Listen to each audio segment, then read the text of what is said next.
Hello friends, James Stevenson back with another subscriber exclusive episode of James and Loki's Gems of the Week. What's Loki up to? Well, he is curled up in bed grooming a little bit. You can see his head moving around a little bit.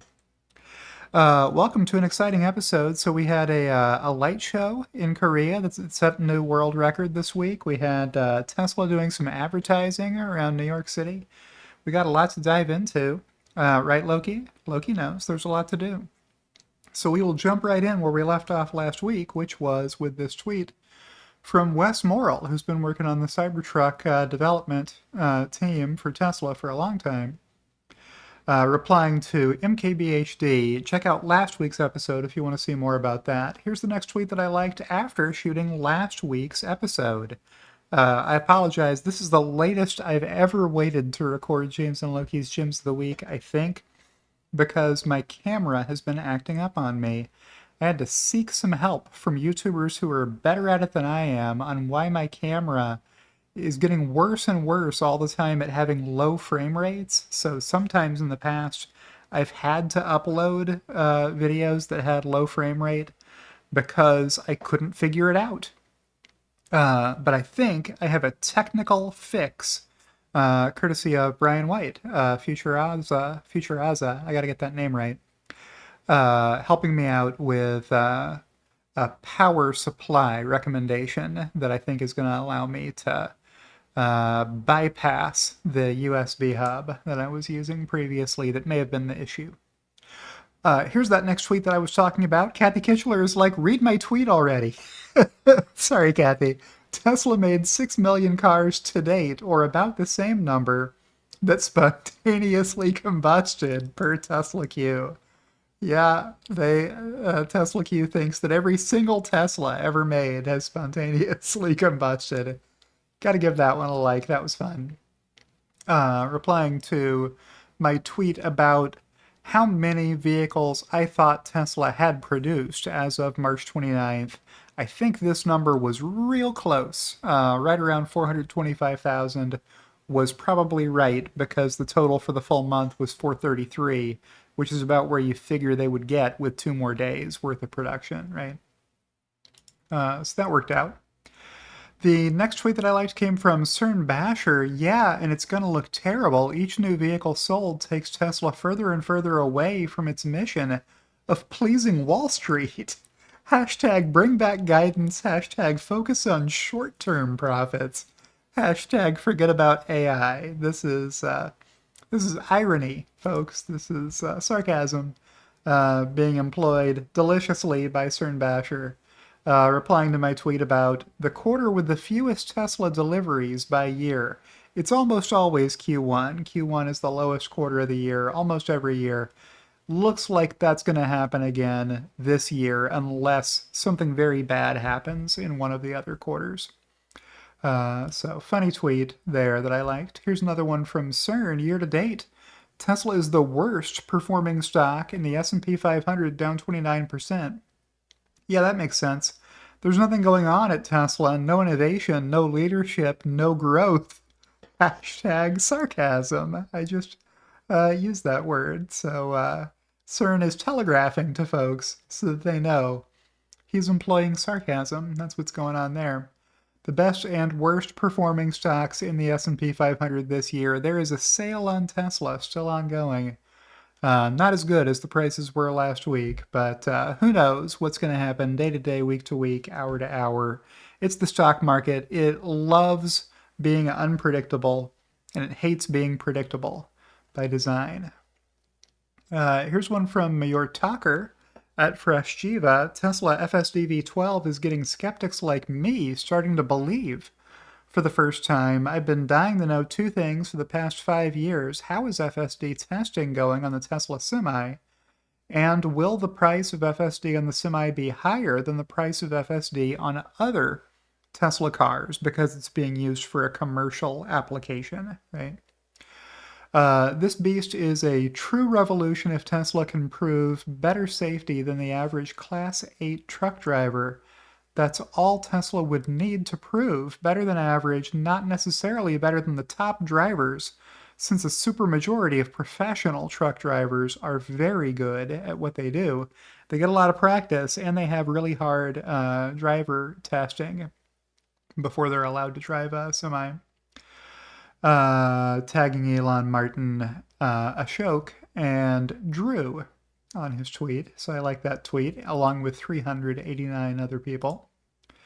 Good tweet there. Here's one from the Short Shorts historian, This Day in Tesla Q History. Just some Tesla Q tweets from 5 years ago when Tesla share price was under $20. I don't remember this account. Take the money and buy puts. When they go chapter 11, you can buy a new Porsche Taycan or 3. Here's one from Sardonic Canuck. This one I remember.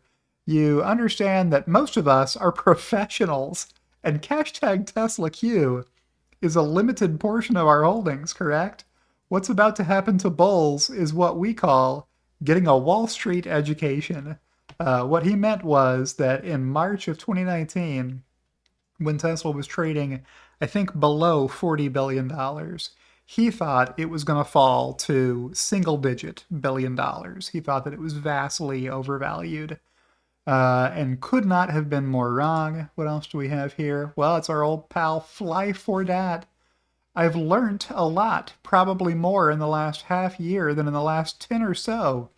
It's really exceptional how much intellectual capacity, knowledge, and experience got together here in the Tesla Q Shortville camp, he means.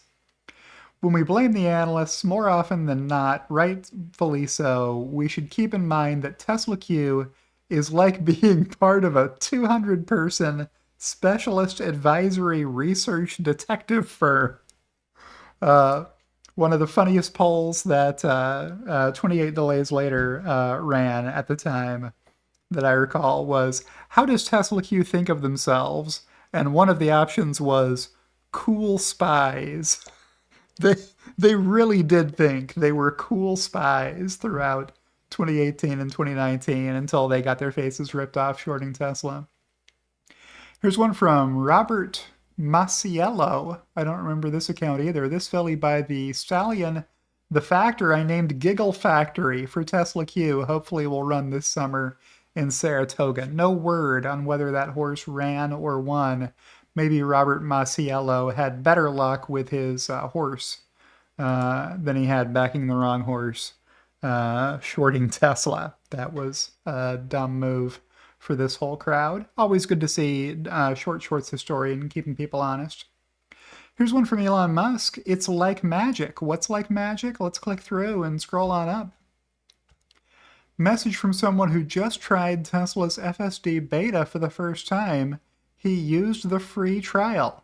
I have no words, jumped fully in, let it drive home to someone else's home. 25 minutes, 2 freeways, no intervention whatsoever other than choosing the parking spot. Truly a mind-blowing experience. Darren Appleton replying, awesome. I know the V11 veterans are impressed with the change to V12, but I can only imagine what it must be like for someone who has never used FSD. It must be totally mind-blowing. It's like magic. Yeah, FSD V12 is working real well. I've only had a couple of disengagements on V12 over a lot of trips. Like more than half of the trips have been zero disengagement. And the disengagements have been for stuff like I was too lazy to reroute by giving it a command, so I just rerouted myself. Or we got to our destination and I wanted to park someplace specific. I didn't want to let the Tesla choose where it was going to try to park me or whatever. So, yeah, V12 is legit, but you still need to watch yours. Remember, it's FSD supervised, not FSD beta anymore. Here's the supervised girl with the Mozart tattoo at Phi Beta Kitten. This is James Dalma's. What do we say? 24 years together with this cutie. I spotted him within 2 days on Match in 2000 and said, I want that one. Quit before the end of my free trial week. All right, so good tweet there.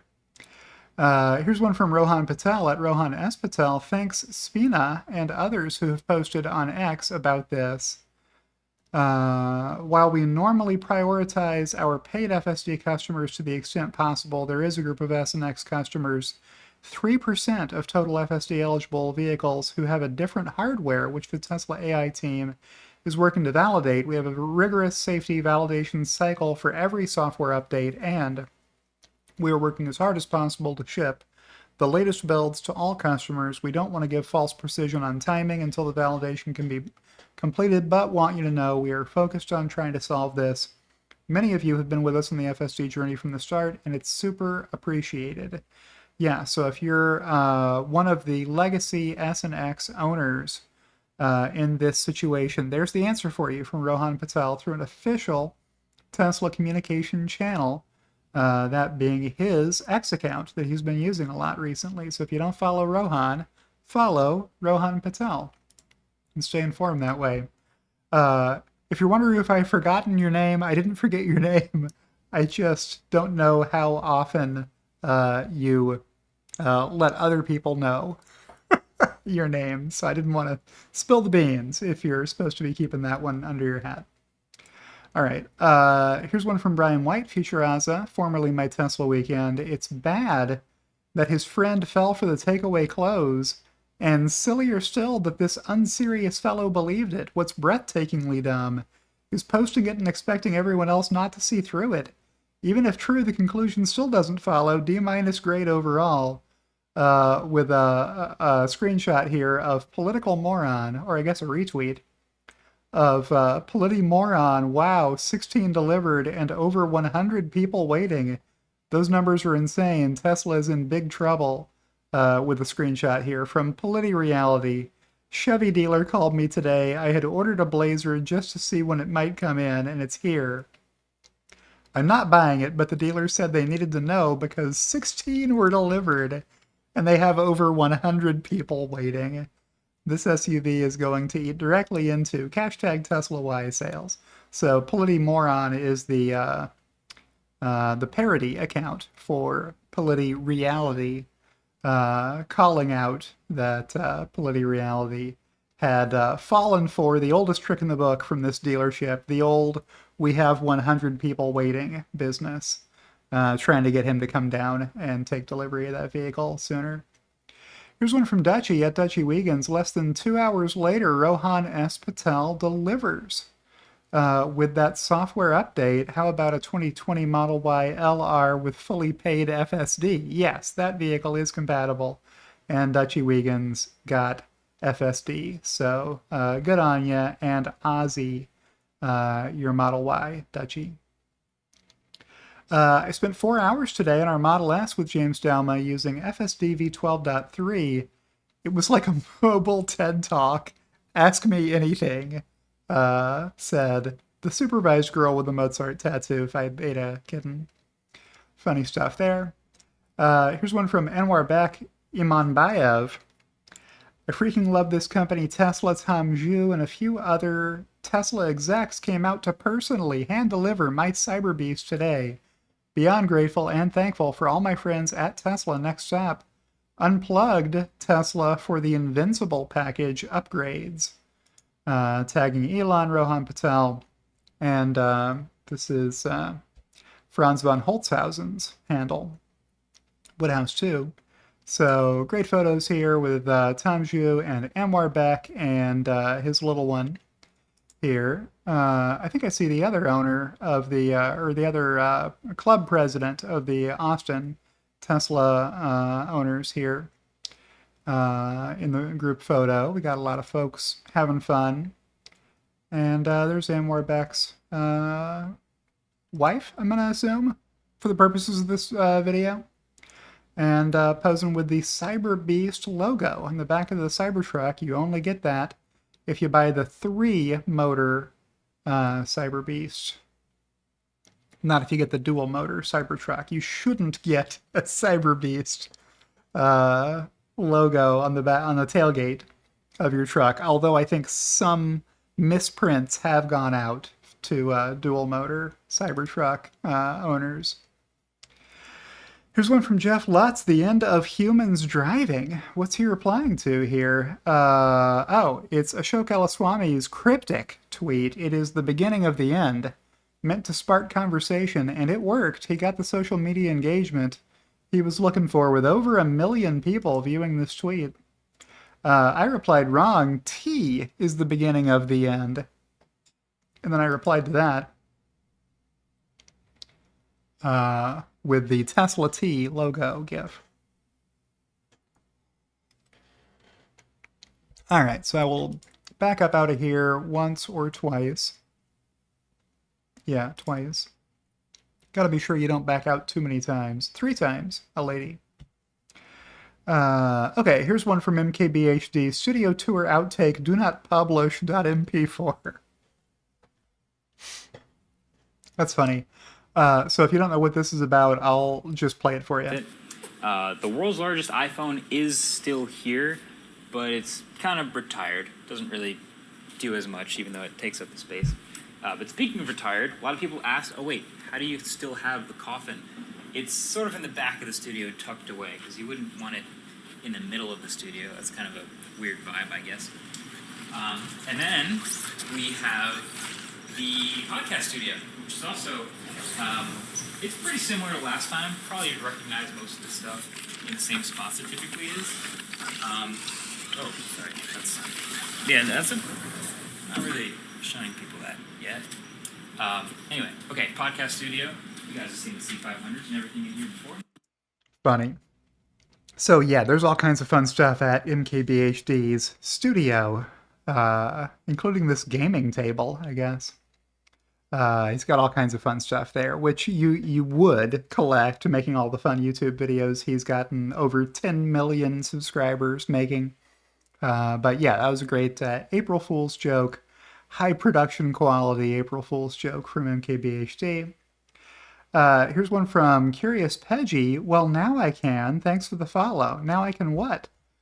Let's scroll on up here. Peggy began the thread calling out the delivery estimates from folks before we found out how many deliveries there were. This was the assortment. So I guess I'll click back here. Somebody asked, where's James? Peggy said he didn't have one this quarter, only production, not deliveries. I said I've committed myself to 420,069 a couple of times now, but not as a standalone post. There was one, and here was another. LOL. Don't kill me, Curious Peggy, replied DKM. No worries, you shouldn't have to spend hours scanning for estimates. Peggy said I usually just DM the regulars. I would DM you, but I can't. It's because I only allow DMs from people I follow to keep the trolls at bay. I said sorry about that because I thought I was following Curious Peggy already, and I wasn't. So give him a follow. Here's one from Rob Maurer at Tesla Podcast. I always look forward to Tesla's delivery reports, but it doesn't make much difference to me precisely how many cars Tesla delivered in Q1. The progress we have seen on FSD this quarter is far more important than the difference between 400K and 450K deliveries. And then Tesla didn't even make it to 400K. It's 480 something. I've got it in a spreadsheet, so I don't have to remember it. But always good to see a tweet from Rob Maurer trying to bring some sense back to the conversation. Here's one from Carsonite. Interesting, only 5 years ago, Tesla Q were sure Tesla would go bankrupt. Now they're cackling because Tesla might make less than $2 billion in net profits this quarter. Yeah, 5 years ago, you could find lots of Tesla Q folks saying Tesla will never make a profit. They'll never have positive earnings for any quarter until they file for bankruptcy. And now their only hope is that earnings might be less than $2 billion positive. Here's one, although you can still find plenty who think it's going to zero. Fly for Dat, we've seen already, still believes it's going to zero. Larry Goldberg at Tesla Larry. Some of Emmett's Tesla buys have been legendary, the stuff of books. We should follow his thinking here, retweeting Emmett Peppers. I can't help but wonder if today and coming days drop in Tesla might be the last great buying opportunity. I can't imagine Q2 delivery numbers not being way better. I can't imagine FSD take rate not inching up already. I can't imagine FSD not getting better still from here. I can't imagine Cybertruck production ramp not improving further from here. So a lot of good stuff is coming. It doesn't feel like there are lots of near-term catalysts, but Emmett Peppers has called some out.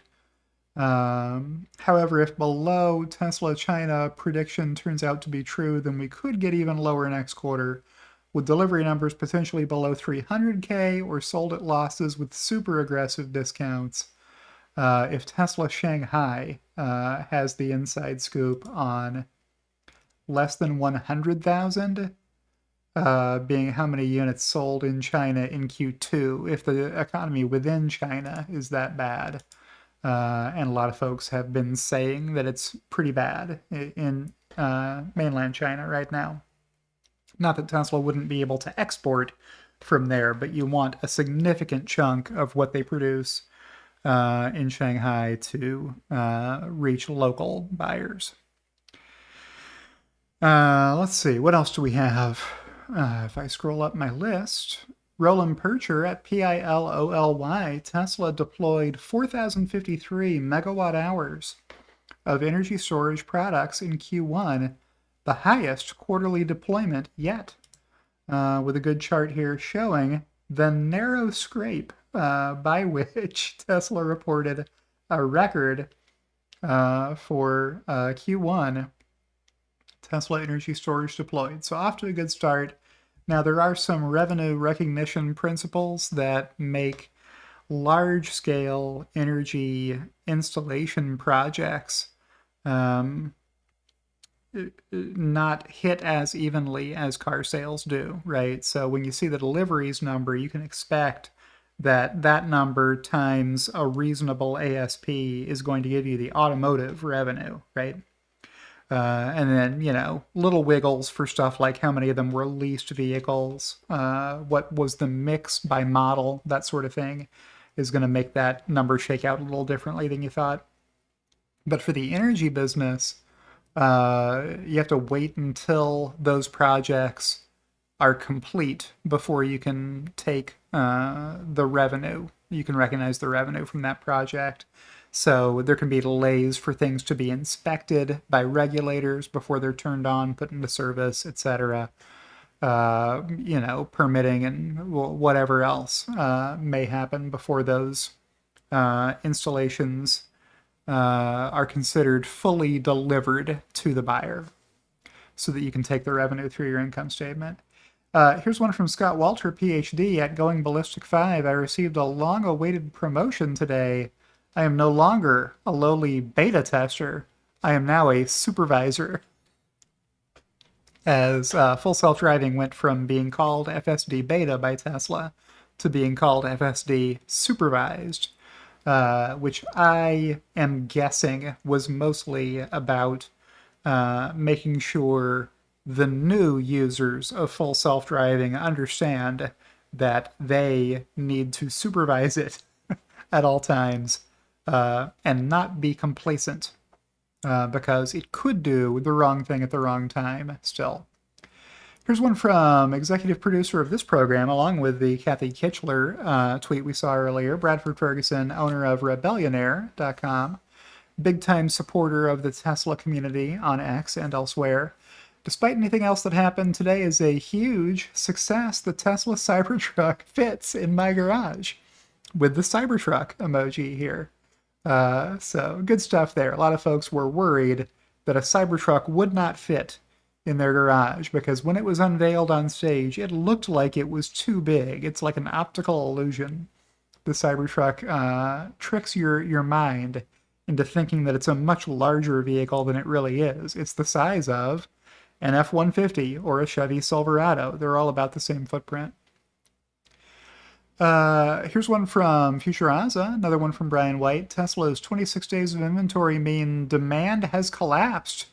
Meanwhile, everybody else Let's take a look at this. He dug up this chart. Days of supply of inventory by brand. So what's sitting out there on dealership lots across the country? Dodge has the highest inventory level while Toyota has the lowest. Well, is it the lowest or is it the lowest shown on this chart? Because if you look for the Tesla bar, you're not going to find it. The reason for that is they're telling you that these exclude direct to retail brands. So they're only counting the companies that have a dealership model, which is most of them. But there are some companies like Tesla and Fisker and Rivian, Lucid, they're all selling direct to retail, right? Maybe some more that you can think of are selling direct to retail. So they are not shown on this chart. But there's the chart. Days sales, it's normal. Here's the average. The nationwide average is 80 days of supply on hand. If Tesla's at 26, 26 is about 3 times better than the average brand in terms of how many days worth of supply have they already shipped from their factory. That's what this number is. Tesla's doing fine. Here's one from Ashok Elaswamy. Like, when you would get worried would be if the number went over like 60, right? That would be bad because that would be 2 months worth of sales. Okay, you don't want that because that's not explainable by logistical challenges, shipping stuff to where they go, waiting for buyers to pick them up, stuff on ships, stuff on trucks, trains, trying to get to wherever it's supposed to go. Hiccups happen. Somali pirates happen, or whatever the situation is with the Suez Canal being shut down. You have to reroute around the Horn of Africa. That sort of thing, right? Here's one from Ashok Elaswamy, the head of the FSD program, or computer vision or machine learning, or whatever they call it. Whether some surface is drivable or not is all contextual. We typically don't want the car to drive on dirt, but since the paved road is closed, the car needs to drive on dirt. The same logic also applies to, for example, mounting small curbs to avoid a larger obstacle, so collision avoidance cannot be an absolute objective but a relative one. The actual objective is minimizing risk of injury or property damage while still getting to the destination. It requires a lot of intelligence to assess this risk accurately. This comes naturally to humans and is now also obvious to the car's AI. So when you as a human are driving your car around, you find the path planning decision that makes the most sense based on what your best available option is, right? So whichever option is going to cause the least damage to your car and get you where you want to go is the one that you opt for. And because they've trained the neural net on the actions human beings have taken and the camera footage from their car, that's how the neural net has learned to safely navigate situations like this one, where you would not normally want your car to be driving on dirt. But in this case, the cones are telling you that's kind of your only option. If you don't want to mow down a lot of cones, you're going to have to drive in the dirt. All right. I'll hit the back button here and scroll on up to the next tweet. Another example of this, FSD Beta 12.3 drives up on a shallow curb to avoid a truck driving in my lane. Yeah, so that's the kind of thing that can happen, right? The oncoming traffic can be way over the center dividing line. On these roads, there is no center dividing line. That happens sometimes too. So the car needs to just figure out what's the least bad decision to make in this circumstance and then plan for that path. Yeah, that pickup should have yielded and didn't. Yeah, the nonverbal communication there is the Justin Timberlake gif, which he does a lot better than I do. Here's one from Jason DeBolt at Jason DeBolt. If you're looking for certainty and risk reduction in your investments, everyone else is doing that too. You're competing with nearly all investors over the same assets, bidding the price far above the point where life-changing returns can be achieved. Your returns will be mediocre if you follow the crowd, mainstream media, Wall Street consensus, your risk-averse investment advisor, family members, and friends. You must accept risk and uncertainty when everyone else is freaking out if you want to retire 20 years early, but it's not a smooth ride. It may be the roughest ride of your life. If investing were easy, everyone would be successful. I went 6 years with a negative return on my all-in Tesla investments from 2013 to 2019 when it hit the low share price of the past 10 years. The 10-year low was June 3rd, 2019 at $177 pre-splits, so less than $12 post-splits. When Tesla wasn't even profitable and nearly went bankrupt 3 times, all the people who were trying to time Tesla or who make short-term, high-conviction predictions lose their shares over time. Just track their positions over many years and you'll see they make dire price predictions in the hope that they can re-enter the stock to get back to their original share count. They rarely do well over long periods with highly volatile stocks, while lazy long-term holders like me, lazy, who've only made 50 stock trades in my entire life, who have never used options, end up with nearly 50,000 shares of Tesla, which is what Jason DeBolt owns. It may not be obvious now, but this is one of the golden periods to be accumulating Tesla, a period of risk and uncertainty. That's when the stock is going to trade down, right? A bear market and a period of time when there are a lot of questions around Tesla. Will they or won't they achieve these things, right? If a lot of folks are betting against Tesla, the stock price is going to go down over that period of time, right? So good tweet there from Jason DeBolt. Did I reply to this one? I don't know if I did or not. Maybe not. I feel like I've replied to him recently. Here's one from Ray at Ray4Tesla. SU7 owner and passengers heard tractor-like noise, pulled over to check and found water leaking from 6 spots of the underbody. Pretty sure Tesla Q cultists will spread this post like crazy since they're always obsessed with build qualities, right? Shouldn't you expect to see all the usual Tesla Q Generalissimos posting this video of the SU7 critical failure due to poor craftsmanship? No, all you're going to see from them is that it's a Tesla killer and that the Chinese market is definitely going to snap up all these SU7s instead of Teslas. Not if that video gets around, they're not. Here's one from Eric Kessler at EJ Kessler 413. Haha, yes indeed. You and Brighter with Herbert need another super interview collaboration. Replying to this video where I talked up the interview of Herbert and his guest, Cern Basher. On this program, I'm the guest for Loki. Loki is the host. And I'm also usually his guest here. So yeah, I will try to make that happen with Herbert, and we'll get another video shot. As soon as I have enough content to show him, I do not have a 100-slide PowerPoint deck like Cern Basher did talking about his robotaxi valuation model.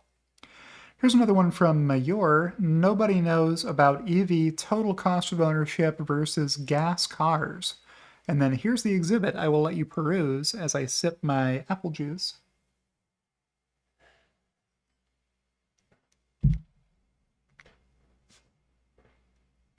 The important thing to see is this column on the right, net savings with an EV. You're going to do better with the EV over the lifetime ownership of these vehicles than you will. I mean, this is the really funny one. The Toyota Camry SE Nightshade, $28,960 sticker price. Tesla Model 3, They're calling it 38,990. If you're in a state that has a state EV tax credit, your out-of-pocket cost initially will not be 38,990. So add your state's incentive to this $127 to see that the 7-year cost of ownership is a lot less than 44,000 for you. 7-year total cost of ownership. That's pretty fantastic. So Volkswagen ID4 coming out way ahead of the Nissan Rogue, Tesla Model Y coming out way ahead of the Toyota Highlander on these comparisons. Yeah, people don't know that EVs are cheaper in the long run. Here's one from Galileo Russell at G. Filchi replying to Wall Street Cynic. I don't know what Wall Street Cynic said, or maybe somebody posted a screenshot to help me out and I forgot. Guaranteed when this growth accelerates in coming quarters, you will be silent. Hashtag Tesla stock is up 1,000% plus since you started shorting years ago. When you gonna learn, bro? Your AUM is crumbling, your assets under management. You've gone from a legend to a joke with this trade. He was a legend based on shorting Enron before it went bankrupt.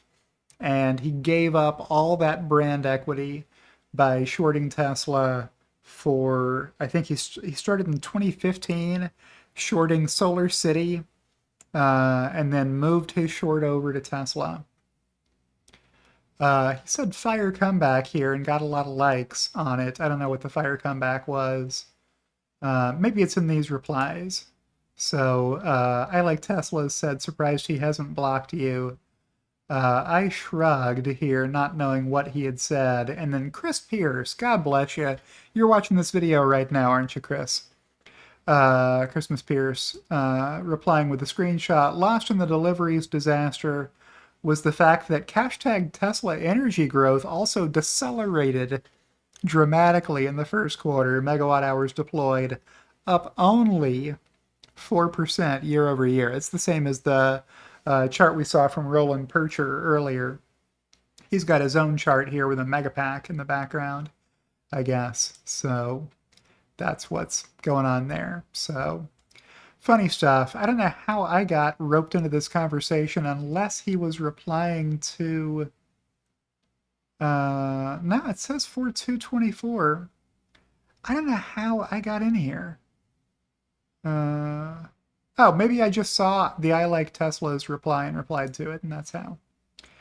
All right, let me get out of here. Nobody tagged me. I stumbled upon that conversation because I follow Galileo Russell, and I like Teslas, probably. There it is. So I gave that a like from Chris. We just saw. Here's one from Matt Smith at MattChasmMatt. A lot of people still seem to not understand the difference between the system cost and complexity of other autonomous platforms like Waymo compared to what Tesla is doing. Tesla's taking the hard path here. Tesla taking the hard path here will start paying big dividends very soon. I can read. I'm going to do my best to read the rest. I've always really liked this quote to sum up Tesla's approach. I think it's pretty obvious that the road system is geared towards passive optical. We have to solve passive optical image recognition extremely well in order to be able to drive in any given environment in a changing environment. We must solve passive optical image recognition. We must solve it extremely well. You can't do it with LiDAR. LiDAR can't read signs. At the point at which you have solved it extremely well, what is the point in having active optical, meaning LiDAR, which cannot read signs? It's just giving you, in my view, it is a crutch that will drive companies to a local maximum that they will find very difficult to get out of. If you take the hard path of a sophisticated neural net that's capable of advanced image recognition, then I think you achieve the goal maximum. You don't get stuck in a local maximum, a point beyond which further progress is extremely difficult. That's where everybody else is. Everybody taking a LiDAR first approach has gotten to a place where, okay, we have extremely high definition point cloud 3D maps of these geo-fenced zones where we're providing robotaxi service. What next? How how large a computer would you need to be able to take that same approach with the entire world? I think the computer would outweigh the car. If you were trying to 3D map the whole world so that people could drive through it as safely as they drive through the geofence zones, where they've done that extremely high definition point cloud.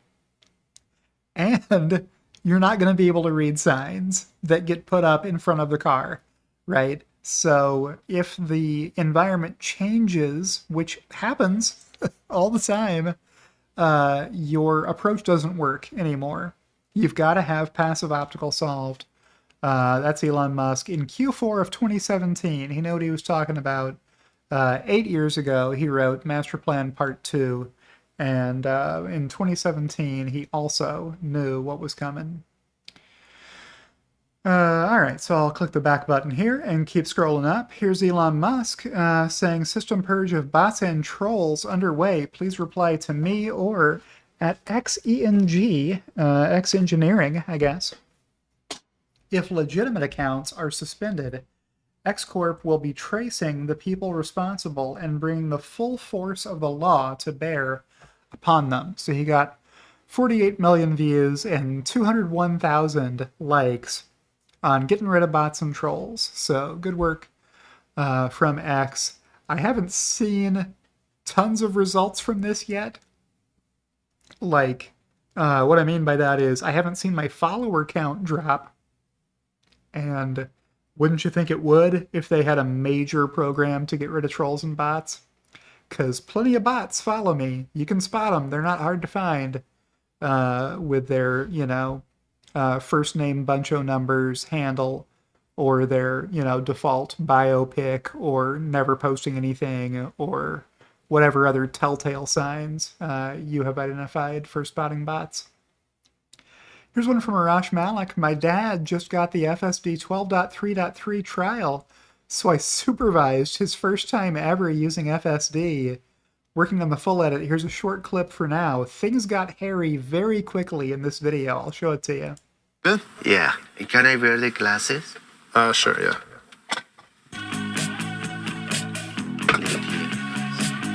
Okay, you ready? Yeah, I'm started right now. Okay, so just put it in drive.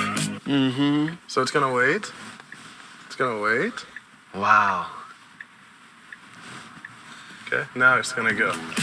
Good. What is this car doing here? Look, this human driver. What the hell is this human Wow. driver doing? Look at this. Wow. Wow. Good job. All right. Yeah, there you go. So if you missed it, that human driver they were calling out was on the wrong side of the center divider, the median on that boulevard. Had a car driving the wrong way. I hope he was turning left immediately, and that's why he was on the wrong side of the median. But the Tesla was still able to pull off a U-turn, even though that car was in the way. So good work there, FSD version 12. Human driver might have gotten flustered by that situation, but FSD 12 did not. Here's one from @TechAU. So it turns out Elon Musk was right. Solar panels on the roof of your car make 0 sense and can't justify the cost. Yeah, that's true. What was this? The Fisker Ocean that had the solar panels on top? Alex said, as predicted. Yeah. With the exception of Aptera Motors, because it's super efficient. Like is it possible to have a solar powered car? Yes, it's possible to have a solar powered car. Lots of college science projects have been done where they were able to make a car run on solar power or to get it to do 70 miles per hour or whatever. But the trade-offs, the design trade-offs they have to make to be able to keep the car light enough, small enough, aerodynamic enough, low horsepower enough, whatever. Like the things have no mirrors and no turn signals and no headlights or whatever, right? And why would you put headlights on it? It's solar powered. You can't drive it at night. It's going to run out of batteries, right? You can't have a very big battery on a solar powered car because it's going to be too heavy to propel itself around, right? So Elon knew this a long time ago and has explained it to people a whole bunch of times. Maybe we'll see more about that because I feel like I commented on this earlier in the week. Here's one from Pete Trains FSD at Kyla Schwab Ero. And how do you explain the only company that's ever put it into production went bankrupt twice? Let's see here. Oh, yeah. So here's the thread that I jumped into. Oh, when Warren Redlick retweeted it, cough, cough, Aptera fraud, cough, cough. All right. Well, I'm not trying to throw dirt on Aptera. I don't think there's a market large enough for their company to be a success. That's my own view, and it's not very well informed. I haven't spent a lot of time studying Aptera over the years. But I replied with, almost as though Elon Musk knows what he's talking about. If you haven't seen this video before, I'll let you watch it now. Normal to the sun, roughly. So it really depends on what kind of mileage. You can't, you don't have enough surface area to keep the car going just from the car surface area. If you had like something that folded out, you could make it self-sustaining. Something that folded out, so like you could park it and then leave it on. Yeah, you'd have to like unfold like the Starlink satellites do, where you unfold the solar panels. You just need more surface area.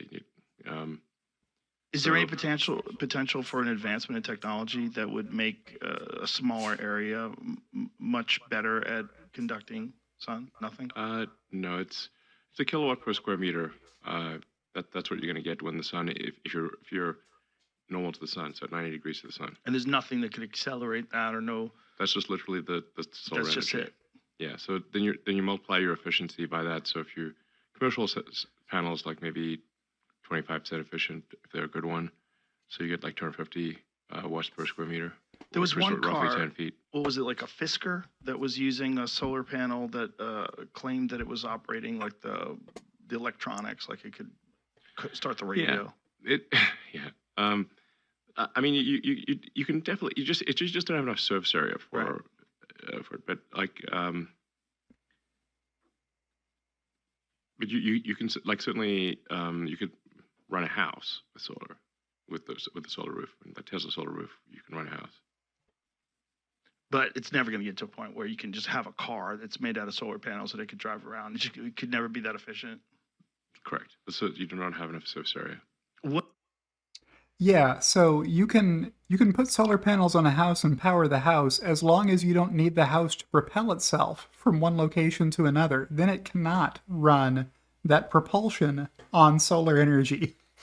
Then it's back to the problem of there isn't enough surface area on the house for it to propel its mass from one place to another and still be useful as a house. Same as with a car. You're not going to get a regular looking car with all the normal stuff people expect a car to be able to do that's solar powered. It's never going to happen. And as Elon just explained, I had to get up to refill my apple juice anyway. So that worked out well. So yeah, there was this guy in the comments who was protesting because he doesn't understand. How do you explain the only company that's ever put it into production went bankrupt twice? There you go. That's all that needed to be said there. Here's one from Pete Trains FSD, with a screenshot of Motorhead Brad Munkin saying, short Tesla again, $160 breach, and it's game over. And it's really already game over. I wish I had the tweet pulled up already where I found all the old places 4 or 5 years ago where Brad Munkin was claiming all kinds of different things were game over for Tesla. Like, I can't even remember them all. Just whatever the news of the day is, he says, is game over for Tesla. And then from there, the stock did nothing but go up all week from the time he said to short it. So what's funny about this is, on his blog, he warned people not to short it before it dropped to 160. And then after it fell to 160, he announced on X here that he was short again. and then it went up. Like, he is, in this case, a very reliable contrarian indicator for Tesla stock price. Just do the opposite of whatever Brad Munkin is doing. You'll be fine. Here's one from the Shorts historian at Tesla historian, this day in Tesla Q history. Grumpy Grandpa Bertel Schmidt 4 years ago. This guy and Niedermeyer ran a website together, just the two of them. The Daily Kanban is what it was called. Yeah, which is a Japanese word for bulletin board, I think. Wishful writing, Clean Technica. Could the Tesla Model Y become the top-selling SUV in the USA? Not only did it become the top-selling SUV in the USA, it became the top-selling vehicle in the world. Bertel Schmidt, self-proclaimed auto expert with decades of experience, predicted that that would never happen, and then it did. Here's one from Luca Greco at Luca Greco ITA, Italy. Tesla Model X for the Italian police. This car is the first EV used by the Italian police for highway patrol. It was bought by CAD, Concessioni Autostradali Venete. Nope, I'm sure I pronounced that wrong. And it's currently serving in Veneto, which I think is near Venice. Venice is Venezia, I think. Correct me in the comments if I'm wrong about those things. Here's one from Sawyer Merritt at Sawyer Merritt. Tesla spotted today towing a Model Y with a Cybertruck in New York City. The Model Y is in a box that says the best-selling car in the world is made in America. And this is a more clever ad campaign than I gave them credit for at first. I thought, yeah, whatever, a Cybertruck pulling around a Model Y, sure, the people who are standing right in front of it are going to look at it as it passes by, but how many people can that reach? Well, if you can get a lot of people to post it to social media, if you can get a lot of people to take video, post video to their Facebook, to TikTok, wherever people post video and photos these days, then yeah, you can get a conversation started around it, and people will start to Google Tesla, Tesla Model Y, Cybertruck, because they want to learn more about these vehicles that they see on social media from people they know, their friends on social media, right? So this campaign is working more effectively than I thought it would. They went to a bunch of good locations to take a photo in New York City and put those in a big thread. You'll see later, I think. Here's one from Steven Spencer. We're trying to figure out if there was an earthquake in New York City about 2 minutes ago. Trading floor was vibrating. I think it was a 4.8 on the Richter scale, so not bad as earthquakes go. That's a pretty weak one. But if any earthquake you can feel has to be scary, wondering if there's going to be aftershocks or whatever, right? You don't think about New York City being affected by earthquakes, but I guess anywhere can be. These two tweets I liked from Elon Musk. Reuters is lying again. What were they lying about? Let's click through and see briefly. Tesla scraps low-cost car plans. Reuters. Readers added context they thought people might want to know. This claim has been refuted by Elon Musk, CEO of Tesla, who would know whether the plans had been scrapped or not for a low-cost car. Tesla Robotaxi unveil on 8/8. A lot of likes on this one. 94,000 likes, 45 million views. Oh, what year, though, from Andy Sly. That's kind of funny. If you don't invite me, I'm sneaking in. A lot of people feel that way. Want to be there when they see the Robotaxi unveiled. Well. It is the beginning of the end from Ashok. So I wonder how we put those bits together from K10. LFG from Stephen Mark Ryan. The next generation Tesla is game over for the ICE car from Eli Burton. And I'll stop there because I'm sure there's 100 more replies I could read you. The Shorts historian, Tesla historian, this day in Tesla Q history, R&D budget size doesn't matter, it's how you use it. Tagging Mark B. Spiegel and Stanfill Cap 7 years ago. He did get his Mark B. Spiegel account back after it was suspended for like 4 years by the old administration at Twitter. The Parag Agrawal administration suspended Mark B. Spiegel over his short reign before Elon bought the company. What did Mark B. Spiegel say under his old account? He uses Stanfill Cap now because his dad's name is Stan and his mom's name is Phyllis, and they fronted him the money for his firm with $7 million assets under management, which sounds like a lot of money at first, but is pitiful compared to any successful hedge fund manager. It's laughable that Tess Lemmings, trademark Mark B. Spiegel, think Tesla's tiny R&D budget can compete with the billions now being spent on EVs by VW Group, Daimler, etc. Well, guess what, Mark B. Spiegel? It's not the size of the R&D budget that matters, it's how you use it. Tesla has been using theirs far more effectively than VW Group, Daimler, etc. Where are their world-leading EV products? They don't have them. Here's one from Tesla Pilot. Who remembers Flight of the Navigator? Compliance. Such a great movie. I don't think the movie is that great. I don't think it holds up, but I watched it a ton when I was a little kid on the Disney Channel because I thought then that it was a great movie. I did see it on Disney Plus because I just wondered if they had the back catalog updated with it. And yeah, Sarah Jessica Parker was great in it for her one scene. The rest of that movie, not as great, except for, Paul Rubens. The voiceover work from Paul Rubens was good. If you never saw Flight of the Navigator, it is an 80s-tastic Disney film with some very kid-friendly sci-fi happening. Maybe a little scary for little kids if you're looking for a recommendation for a lighthearted film to watch. I don't know if I can call it lighthearted. It's go check it out if it interests you. If not, I'm way off topic. But I liked it because I had recently been thinking about the film Flight of the Navigator, and then I saw it on Twitter and thought I'll give that a like. Here's one from Tesla AI at Tesla_AI.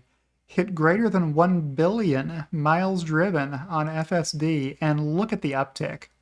Like, this is what happens when you let everyone have a free 30-day trial of FSD. This thing went vertical, nearly. You can't go vertical on a time series. And this chart has received some criticism for its uneven spacing of these dates. The dates are in order, but they are not spaced correctly. If you look real closely. So, yeah, Tesla Q, the conspiracy farm, went to work right away on that, trying to figure out why. I would think probably these were just the dates that they had data for, and somebody just plotted them in a spreadsheet, evenly spaced, and then they made a chart, and then that's how it happened.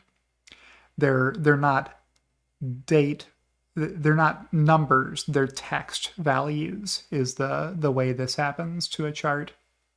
It's a little bit of a chart crime to do it that way, but the point doesn't change. The story doesn't change. It was low for a long time, and then there was an uptick, and then this 30-day free trial happened, and it has gone almost straight up since. Here's one from Elon. Won't be long before Tesla exceeds 10 billion miles of FSD. It might happen a lot sooner than it looks on this chart. Like, going back 4 years to 2020, month 12, when they first started letting non-Tesla employees test FSD. Yeah, it took a really long time to get to here, but if this continues for 30 days, they could be into the multiple billions before the end of the 30-day trial. And not everybody would have signed up for it on day one either, so there's going to be some staggering of start dates on those 30-day trials.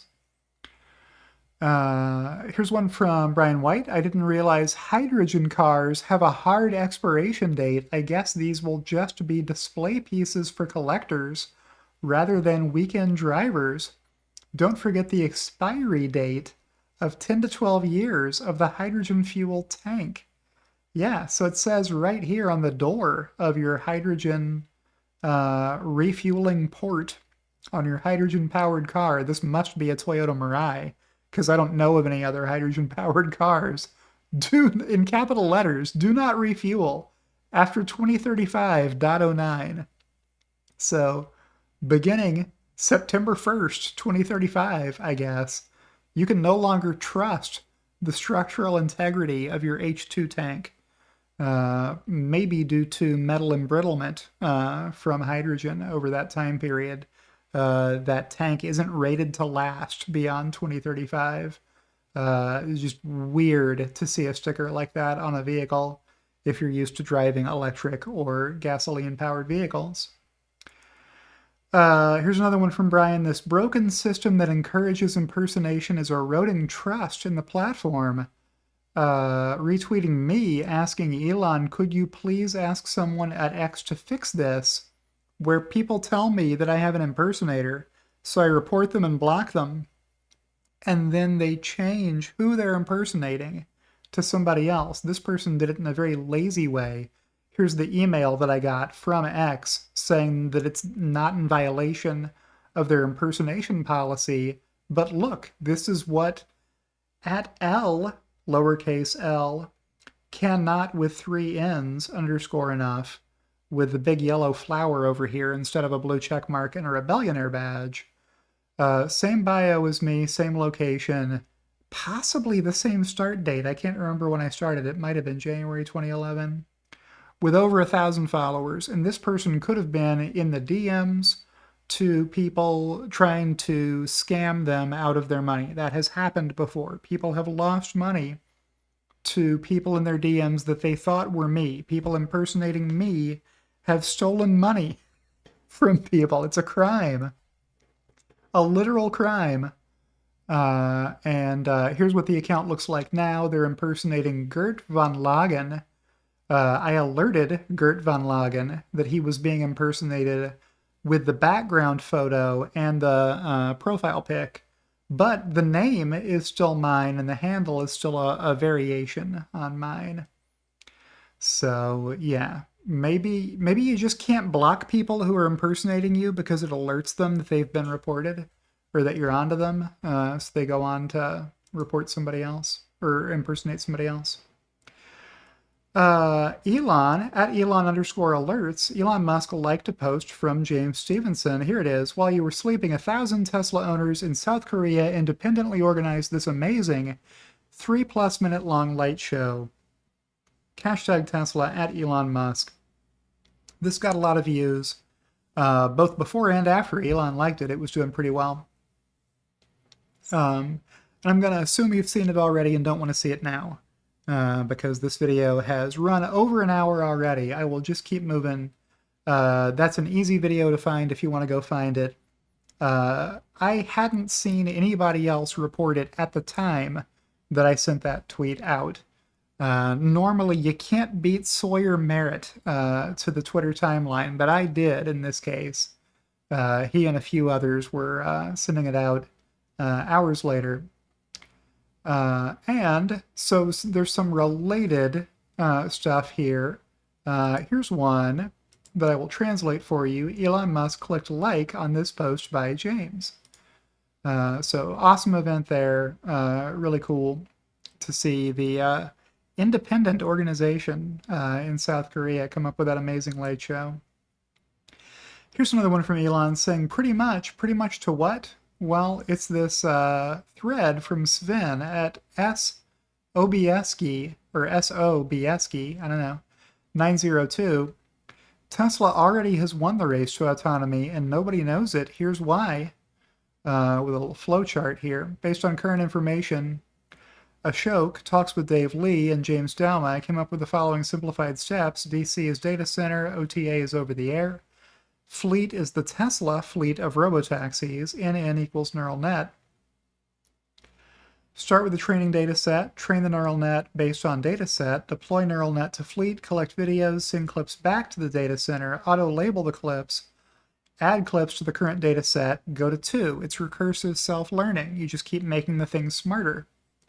All components, fleet, data center, and over-the-air, all in-house, highly automated process so far. Setup will be improved. Size of training data set, increase of fleet by 50% per year, more large, clean, and diverse data set, and training compute speed, H100s, and Dojo. It takes a lot of processing power to move all that data through, because video data is large file sizes, right?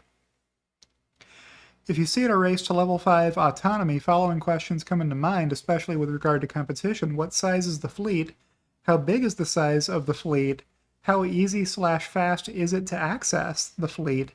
To what degree is the whole loop or process automated? Elon replied, "It has been staggeringly difficult to make generalized self-driving work requiring all that you describe above and more. The investment in training compute, gigantic data pipelines, and vast video storage will be well over $10 billion cumulatively this year," which surprised me because I think Tesla's guidance for capital is 8 to 10 billion. So for all of that to be going to FSD was surprising.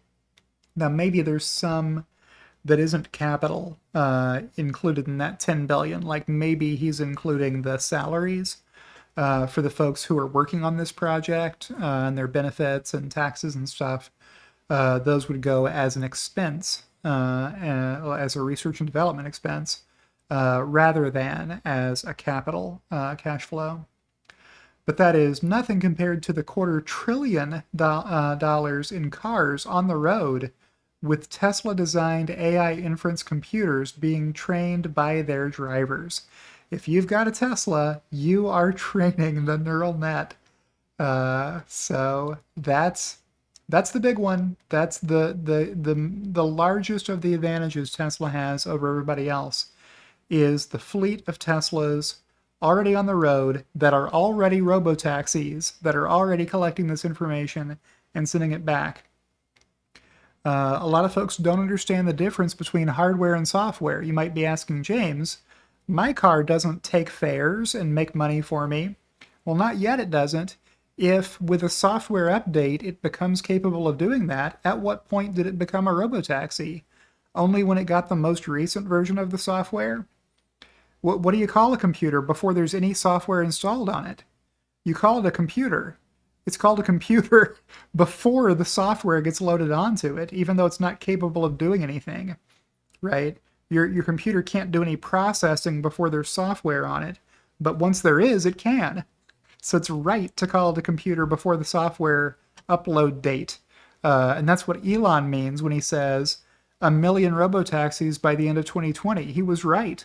There were over 1 million robotaxis on the road before the end of 2020. You can disagree with me on that if you want, but I have supported my position in agreement with Elon as well as I know how. Here's a video from Steven Spencer. This guy is this guy. If you want to know what he sounds like, you can watch this video.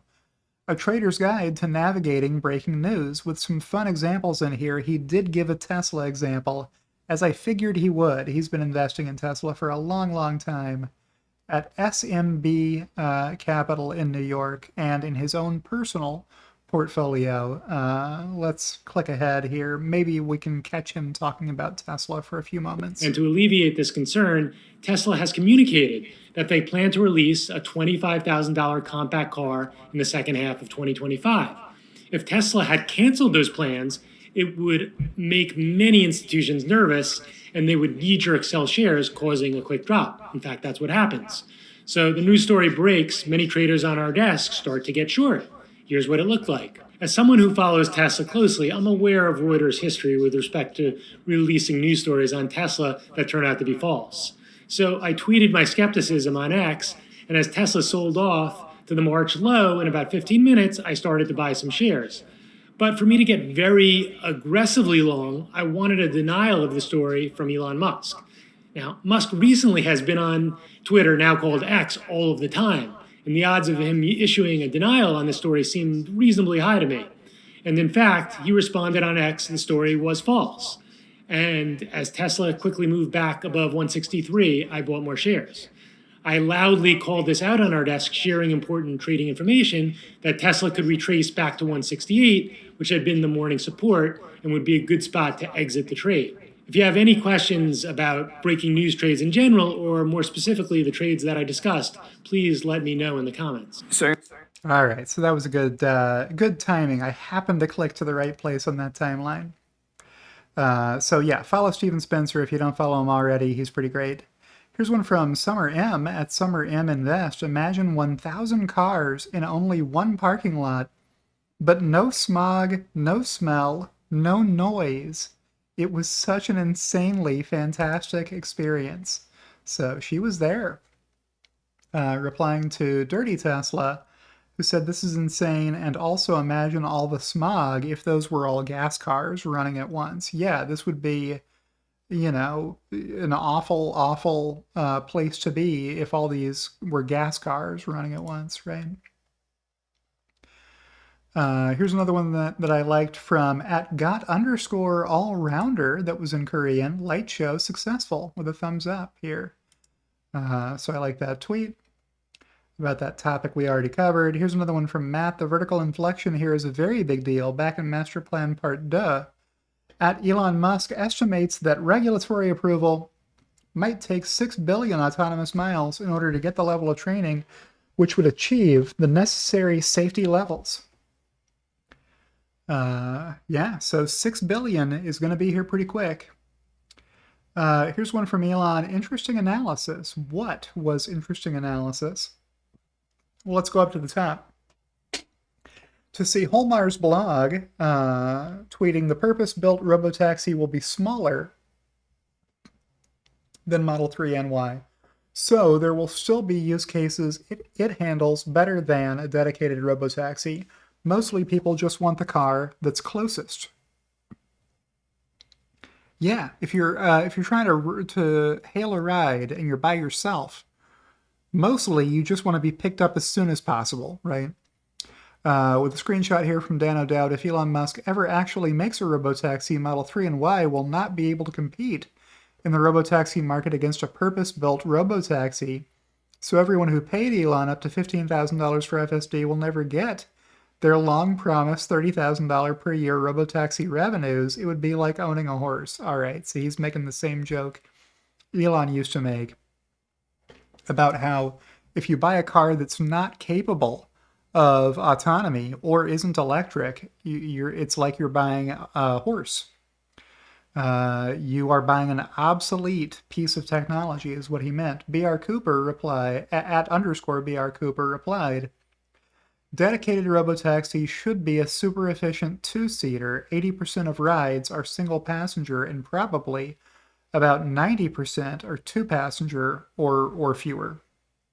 It means Sexy Plus Cybertruck fleet can serve the remaining 10 to 20%. I'm also expecting a 12 to 16 passenger rideshare robo van as part of the mix for people who need a larger capacity vehicle than the current Teslas that are in the fleet.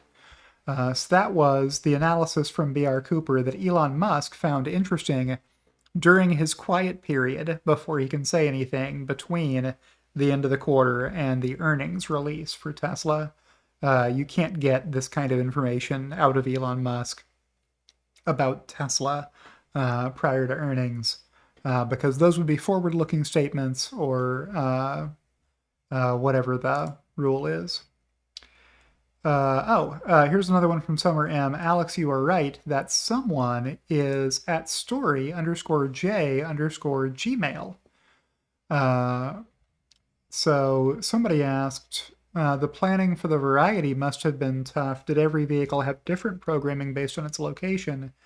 I said great questions, but I don't even know if the people organizing the event have Twitter accounts for us to ask them. I also haven't seen the clean footage from the overhead drone shot yet. Maybe somebody will post it. Maybe it's being posted right now. I don't know. When Tesla first introduced the light show feature, creating sequences for individual cars seemed fairly complicated. Seeing these performances made me wonder if someone has developed a program to make multi-vehicle shows simpler. Yeah, and then this account replied some, so you may see some of those here. First, we'll get to this tweet that I liked from Pedro Teixeira, MD PhD, at vote_for Pedro. You listen to Elon Musk and are up 1,113.81%? Well played, congratulations, tagging me. What's going on here? Well, it's Tesla hater Anthony Pasek with his fool me once, shame on you, fool me every single year for the same absurd stock pumping business for a decade, call me a Tesla shareholder. With a retweet of Elon Musk saying Tesla Robotaxi unveil on 8/8. Thank you, Pedro, for bringing my attention to this tweet. I'll click through here and show you my reply. He got 25,000 views on this dumb tweet and 168 likes. I replied, just like you thought anyone who forecast more than 0 Cybertrucks in 2023 were fools. So he was in the comments on this Watusi at Scidude promise that Cybertrucks would not be available for sale for the entire year in 2023. No Cybertrucks. So I replied, you're forecasting 0 Cybertruck deliveries in 2023? And Anthony Pasek replied, LOL, seriously, LMAO. So he can't say that he was joking because he wasn't. Wake up to the scam, chump. And he put a screenshot here of the previous quarter's earnings letter saying that Cybertruck was in tooling. Why? Because Cybertruck was in tooling at the end of the previous quarter, June of 2023. That's correct. Cybertruck was in tooling. Then after that, they were in pre-production. Then after that, they were in production. These guys didn't believe it. Watusi, putting the exclamation point on it, he is part of the scam. So despite having 10,000 fewer views, I got 560 likes on my reply here. That is a heck of a ratio, as you see in the comments here. Wow, Anthony Pasek does not give up easy. He likes this screenshot where I was wrong on some revenue projections from a couple of years ago. He's been posting it all over the replies. Pretty funny. All right, so I'll stop making you dizzy. I'll hit the back button. Maybe I need to make a separate video about that since I ratioed him so hard. Here's one from Riku Modela at rmodela74. I'll scroll up here and show you the context here. Scientific American talking about bed rotting or staying in bed all day has been touted as a self-care routine on TikTok, but it might actually make you feel worse. Here's why that happens and how you can snap out of it. Yeah, so Riku has no choice but to remain in bed all or most of the day, most days, because he has ALS, and he's had it for 8 years, I think. Something like that. It's in that range, which is a lot longer than the average person diagnosed with ALS. He is paralyzed except for his eyes. I've mentioned him a few times on previous videos. The supervised girl with the Mozart tattoo replied, "Oh, Riku, I have missed your wit. Glad to be back to see it again." So, at Phi Beta Kitten had been off X for a long time and recently came back, and I've been encouraging her with some likes here so that we will see more tweets, more posts from her and from James Dalma, which we have seen a lot of recently. I'm hard to kill. You know it, Riku. Way to go. That's what we love about you, plus a bunch of other stuff. So good stuff there. Here's one from Mayor. Everyone needs to start referring to the compact car as the Tesla Q. So I gave this one a like, but I would hate it if we actually all started referring to the compact car as the Tesla Q, because that would be too confusing. Yes, it would be funny if the final nail in the coffin of the Tesla Q organization was sales of a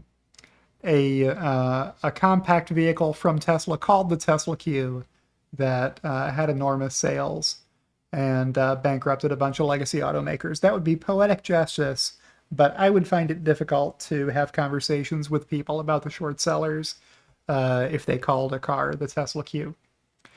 I wrote this 8 years ago, Elon Musk said, referring to the master plan part 2 and leaving a link to it. Here's another one from Steven Spencer, having interacted with the Tesla community and Tesla Q since 2019, and my back of the napkin math says Tesla supporters are probably 2 standard deviations IQ higher than Tesla Q. I replied, any organization considering Matthew Battle, one of its most important thought leaders, won't outsmart an oily bag of wrenches. I amused myself. All right, the user's X account is as follows, and the beautiful dedication of the command volunteers and participants has been able to make this beautiful event a success at Han_Tata_. So that's who organized the event. And No Jae Gyun was also at the event, as you can see. I am trying to get that high quality drone video footage to tweet it out if somebody will post it. Maybe that account will. This day in Tesla Q history, this guy tried to trick me at Dean Shake 1 5 years ago. At Dean Shake 1 on April 6th, 2019, tweeted, "This is not a growth stock. It's a money-losing car company with no path to profitability. It will lose money in every single quarter until bankruptcy. It will never exceed Q4 2018 revenue. You've been tricked." Sorry about that. So that's what Tesla Historian was referring to with the "this guy tried to trick me" clown emoji. And here's Story J Gmail tagging Han Tata, who has organized the show Post Clean Footage soon, and I'm the one who prepared show files. I made a program that converts a series of images into light show files. So that's how it worked. Somebody who's very, very good with software figured out how to turn all those cars, headlights and taillights and blinkers, into pixels from so that when viewed from hundreds of feet overhead, you could make a show out of a whole lot of Teslas in a parking lot. Here's one from Eli Burton. I tried to follow a Tesla semi once and it smoked me on the on-ramp. It's uncanny to see an 18-wheeler move this fast. Yeah, look at it. That trailer is being pulled by a Tesla semi that you see at the very start of this video. I'll let it play again so you can see it turn right to go up the on-ramp. You can't believe how far up the on-ramp it already is by the time Eli can get around this dumb Chevy Volt. Look how far ahead it is already. That's uphill acceleration from a Tesla semi pulling a trailer. Now, we don't know how heavy the trailer is, but not nothing, right? That's a lot faster than we're used to seeing a semi cab able to pull a trailer, empty or full. Here's one from Dutchy Wiegans. This is the run-up about to crash, shown in Fuddy's chart, ends someday in September 2020. Yeah, let's click through here and scroll on up to this guy, at Fud Boss with only one S, who keeps tweeting out this same old pixelated chart showing Enron versus Tesla on a stock chart. I made a video about this already after he tweeted this out for like the 3rd time. I guess it's his most successful way of getting engagement. So my reply to the question, is Tesla the next Enron, was no. And I posted the video here if you want to watch it. Yeah, so that's how old the data is on that chart. Dutchy looked it up.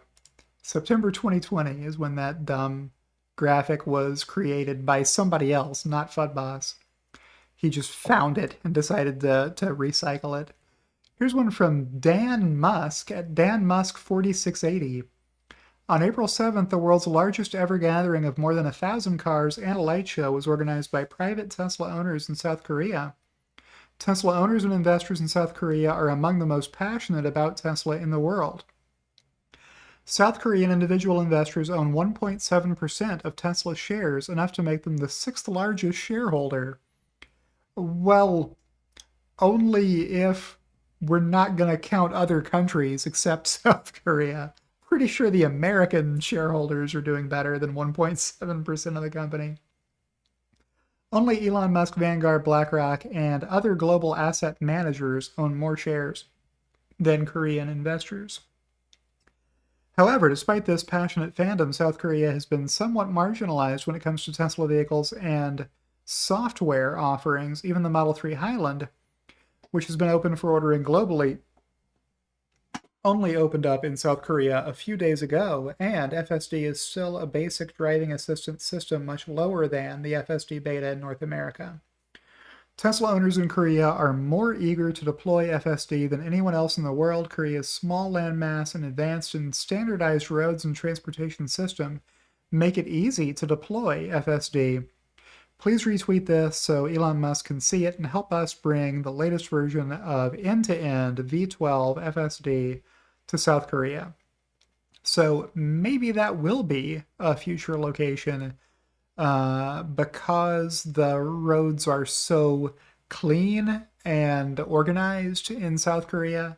I think, unless there's some other obstacle I'm not seeing to navigation for FSD in South Korea, it seems like a decent spot to expand to. I don't know when Tesla will get to it, though. I'll go back and move on to the next one. Here's one from Elon Musk soon. He did go give a talk recently at the Boca Chica Starbase to SpaceX employees, encouraging them that they're going to try to land one of the boosters back at the tower and catch it with the Mechazilla arms on the tower, just like this. So this is fun stuff. Really cool idea from SpaceX. They're gonna try it and see if they can make it happen. Like, if they can hit the bullseye on a barge in the middle of the ocean that, rocks on top of the water, I think they've got a good chance at making this work. Crazy stuff, but that's what we've come to expect from SpaceX. They pull it off. Here's one from Drew Baglino. At Baglino, we ID'd a corner case bug that sometimes locks posts into 100 amps max when charging Cybertrucks from very low state of charge. Since it's Kyle Connor is so good at arriving with 0% remaining, he found this corner case a few times trying to race across the US from one coast to the other against other electric trucks. Too good at running it down to 0% remaining because it kept triggering this issue for him. Bug fixed, piloting right now, will be fully deployed next week. So great work from Drew Baglino on the weekend. So April 7th, that is today, Sunday, April 7th, he's giving you a status update publicly on X, which is a big deal for a guy who never tweets. That's Drew Baglino. He is not on X very much. But great update there. Here's another one from Dutchy. If Fuddy had stopped after word 5, they might have reclaimed some credibility. Let's see what's here. Hey, I'm not a genius. Yeah, that's the case for that guy. Yeah, okay. I'm not going to read you that. It's just that I did more back and forth with that guy today than I should have. Tesla North America, see you again tomorrow, New York City. That was posted on April 5th. And Sawyer Merritt said Tesla chief designer Woodhouse 2 on the rumors that Tesla's $25K car with the steering wheel is canceled. I would just say stay tuned. Don't always believe what you read. I love that Sawyer Merritt didn't call it the Model 2 because Tesla is not going to call it the Model 2, and they are not calling it that internally, to my knowledge. Not that I work internally at Tesla to know. But yeah, I replied to somebody, I think it was WholeMarsBlog, saying that Elon has said they're done with the naming convention model, letter, or number. They're not doing that anymore. It's a wrap on Model 3, Model S, Model X, and Model Y, and they're not going to do any more Model whatever. So stop it with the Model 2 business. I replied, they're going to have to try harder than that to trick Franz von Holzhausen into Osborning his own product line. You're not going to get Franz von Holzhausen to voluntarily Osborne Tesla products. And with that, we are almost all the way to the end of the thread, or the video. This is the last tweet that I liked this week. Just a few minutes before I began recording this video, Aaron Cash tweeted yes, and I gave it a like. Why?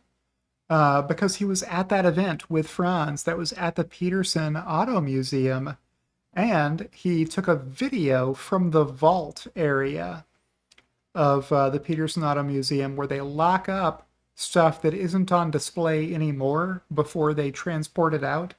And here's the Roadster 2. It was red, and then they painted it white. And there it is. Look at what we have here. It's the Tesla Roadster 2. Is that in the vault? Asked Chris Crosby, and Aaron Cash asked yes. So I was one of the 7 people who liked that that's not just parked in a garage someplace anybody could walk up to and deface it, etc. And with that, I will check back in with Loki before thanking you, as I always do at the end of these videos, for watching the video. Remember to give it a like if you liked the video. If you stayed until the end, you must have liked it. And I appreciate all of you who support me, but I always give a special shout out to my 2 executive producers. They were both featured in today's video, Kathy Kitchler and Rebellionaire.com, and I'll see you in the next one.